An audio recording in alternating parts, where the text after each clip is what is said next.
A four-star Air Force general is now predicting war with China. He writes in a memo that Beijing will likely invade Taiwan while the U.S. is distracted by the upcoming presidential election. He says, quote, "I hope I'm wrong. My gut tells me we'll fight in 2025. Let's bring in General Jack Keane now. General Keane, thank you very much for being here today.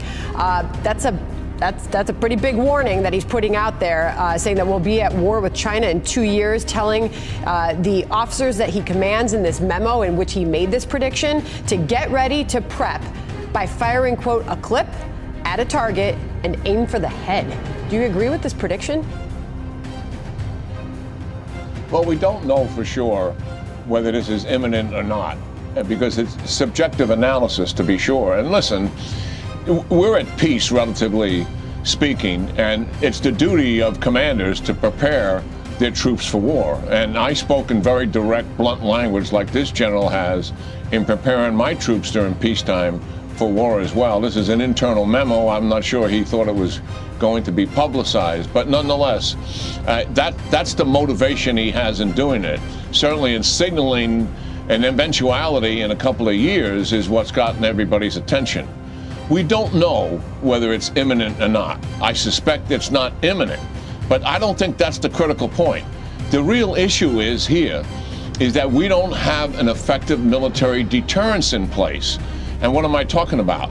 The Chinese have more ships, more airplanes, and more missiles than the United States has, and at some point, quantity has a quality all of its own. They have a decided advantage. The second thing is we're trying to upgun Taiwan, Sandra, and we've got a $19 billion backlog in the equipment that they have requested and already paid for. The Congress has got to fix this foreign military sales thing. It is absolutely handicapping our ability to do what's right. What we're trying to do here, so audience understand, is prevent a war. That is what the intent is here. To do that, let's get Taiwan upgunned like we have finally done after the war started with Ukraine. We can't do that once war starts because they're an island nation. We'll never be able to get supplies into them. Secondly, we've got to fix our own inadequacy in the region. Then when we do this objectively, we can make some predictions ourselves that we got a deterrence again, and therefore the likelihood of China taking on the United States and Taiwan, it would be slim, it would be diminished. But that's not the case now. We, I think, are in a critical zone because we have this vulnerability of a lack of a military deterrence. And it sounds like while you agree this is an eventuality, that you don't believe it's as imminent as this four-star Air Force general who's pinning that on the distraction that he says will be the United States presidential elections. Real quick final thought on if you believe Congress will follow through on what you are calling on Congress to do.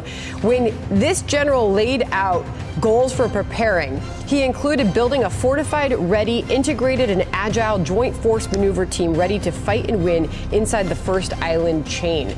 Will Congress follow through on the demands you just said? Well, first of all, the executive branch has got to make that decision. They control the Department of Defense. And listen, he has background in the Indo-Pacific region. His current command has nothing to do with the Indo-Pacific other than he would support it with airplanes. But he spent years in the region, so you take his counsel, he has an understanding of what our deficiencies are there, to be sure, and I'm thinking that's what's driving him to his conclusions. But we need the executive branch to step up and really thicken our defenses in that first island chain.